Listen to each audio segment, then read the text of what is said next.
London से पढ़ाई की है और आपका परिवार राजनीतिक परिवार रहा है, आपके पिता मनोहर हसन जी चारों सदन देखे हैं, तो आपका पढ़ने लिखने का टाइम था, अब आप राजनीति में आए हो, तो आपका उद्देश्य क्या है? और आगे चल के जैसे आपने परचम लहराया है, अपना बीजेपी को कैंडिडेट को रहा है।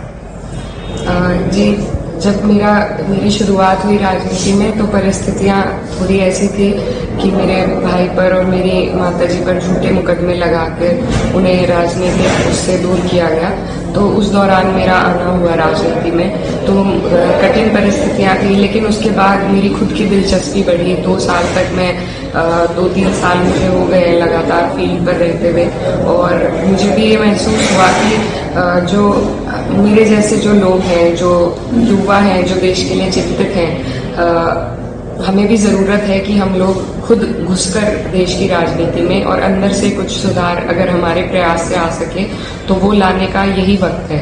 तो मुझे मौका मिला, मेरा क्योंकि परिवार राजनीतिक रहा है और तो उनके बदौलत मुझे ये प्लेटफॉर्म ज़रूर मिला है, लेकिन मैंने संघर्ष भी किया है और मेरी यही कोशिश है कि इस प्लेटफॉर्म को जो मुझे मिला है इसका मैं सही इस्तेमाल करके अपने लोगों के लिए, अपने क्षेत्र के लिए कुछ अच्छा कर सकूं। आपने लंदन से पढ़ाई की है और लॉ भी की है, तो इसमें आपको पढ़ाई में कैसे आपके परिवार ने, जैसे मुस्लिम समाज में पढ़ाई के लिए उत्साहित नहीं करते, फिर भी आप लंदन से पढ़ी हैं, तो आपके पिता का सहयोग रहा या आपकी माता जी का?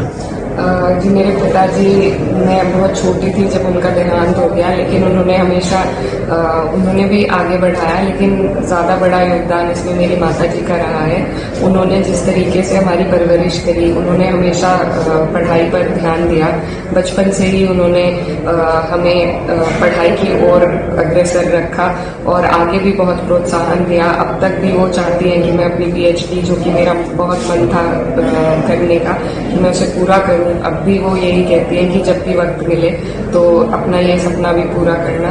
तो मेरी माताजी का इसमें बहुत बड़ा योगदान है, हाथ है। और अब वक्त बदल रहा है और हर समाज और गरीब व्यक्ति चाहता है कि उनकी औलाद पढ़े, आगे बढ़े, और मुझे लगता है पढ़ाई एक ऐसा रास्ता है जो हमारी सारी बेड़ियां तोड़ सकता है और हमें आगे बढ़ने के लिए एक सही राह दिखा सकता है। लेकिन कमियां अभी हमारे जो इंफ्रास्ट्रक्चर है पढ़ाई के, चाहे कॉलेजेस हो, स्कूल्स हो, उनमें उतने इंफ्रास्ट्रक्चर, खासकर ग्रामीण क्षेत्र में हमारी जो लोकसभा है उसमें बड़ा हिस्सा ग्रामीण क्षेत्र है, तो यहाँ पर मजबूरी के तहत लोग नहीं पढ़ा पाते अपने बच्चों को।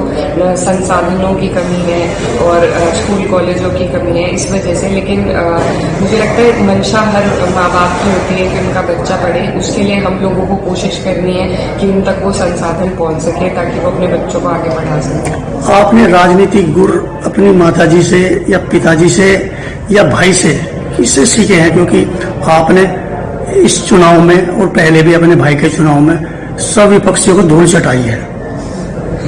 देखिए, मेरे राजनीतिक जो भी सूझबूझ और सीख है वो मेरे पिताजी से आती है। उन्हीं को मैं अपना आइडियल मानती हूँ राजनीति में, और उन्हीं के पद चिन्हों पर चलने का मेरा प्रयास रहता है। मैंने उनके साथ वक्त कम बिताया है अपने जीवन में, लेकिन आज भी जब मैं रोज निकलती हूँ तो मुझे उनकी मेहनत और जिस लगन से उन्होंने लोगों के लिए काम किया, तो मुझे लोगों के बीच में पहुंचकर उन्हीं किस्सों को सुनने को मिलता है और उससे बहुत सीख मिलती है। तो 15 साल हो गए उन्हें यहाँ से, हमारे बीच से गए हुए, लेकिन आज भी उनका जो काम है वो जिंदा है लोगों के मन में, और उनसे मुझे आज भी सीख मिलती है। इसके साथ ही मेरी माताजी और मेरे भाई जो हैं वो मेरा सपोर्ट सिस्टम है। उनकी तरफ से मुझे मार्गदर्शन मिलता है, क्या चीज़ किस तरीके से करनी चाहिए। राजनीतिक सफ़र में उन्होंने मेरा बहुत साथ दिया है, तो वो मेरा सपोर्ट सिस्टम है। लेकिन जो आइडियल है वो मेरे पिताजी हैं। अच्छा, राजनीति में एक विपक्ष मोदी सरकार और एनडीए सरकार का नारा था 400 पार, और इंडिया का नारा था गरीबी हटाओ, बेरोजगारी हटाओ, और ये सफल भी हुए हैं। और अब सरकार जो बनने जा रही है वो जोड़ तोड़ की सरकार बनने जा रही है, तो इसका क्या प्रभाव पड़ेगा देश पर? देखिए, ये बहुत बेहतर संकेत है, क्योंकि पिछले 2 टर्म के मुकाबले अगर हम इस रिजल्ट को देखें इस बार के, तो इसमें लोगों ने ये मैंडेट के जरिए अपना जवाब दिया है कि अब भाजपा की जो देश में विभाजन फैलाने वाली राजनीति है उससे लोग थक चुके हैं और अब लोग अपने मुद्दों पर बात करना चाहते हैं, चाहे बेरोजगारी हो, बढ़ती महंगाई हो और शिक्षा के क्षेत्र में जो अभाव है उसकी वजह हो, बच्चों के लिए नौकरी हो।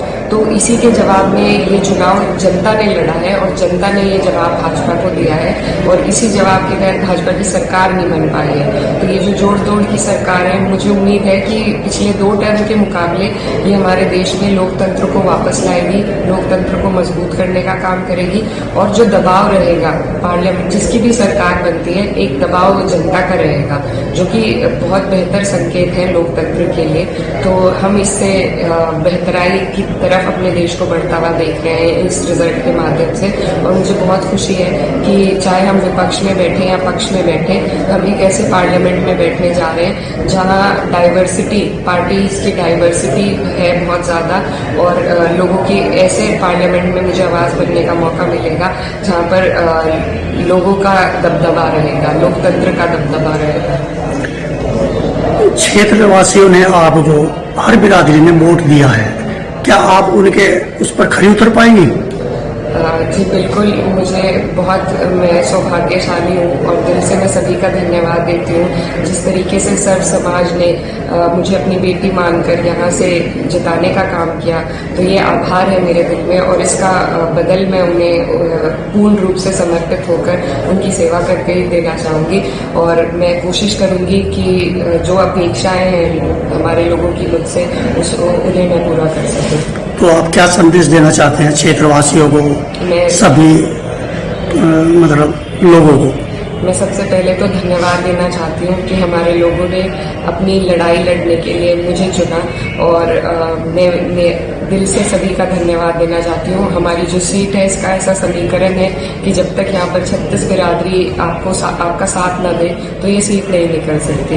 तो मेरी जो जीत है ये सबूत है कि हमारे यहाँ पर कोई भेदभाव नहीं है, राजनीति का कोई भेदभाव नहीं है, मजहब का या जाति की लाइन पर कोई भेदभाव नहीं है। लोगों ने भाईचारे को स्थापित कर सर्व समाज ने मुझे अपनी बेटी माना है और उसके लिए मैं दिल से धन्यवाद देना चाहती हूँ और मैं पूरा प्रयास करूंगी कि मैं सभी के लिए सर्व समाज के लिए काम कर सकूं।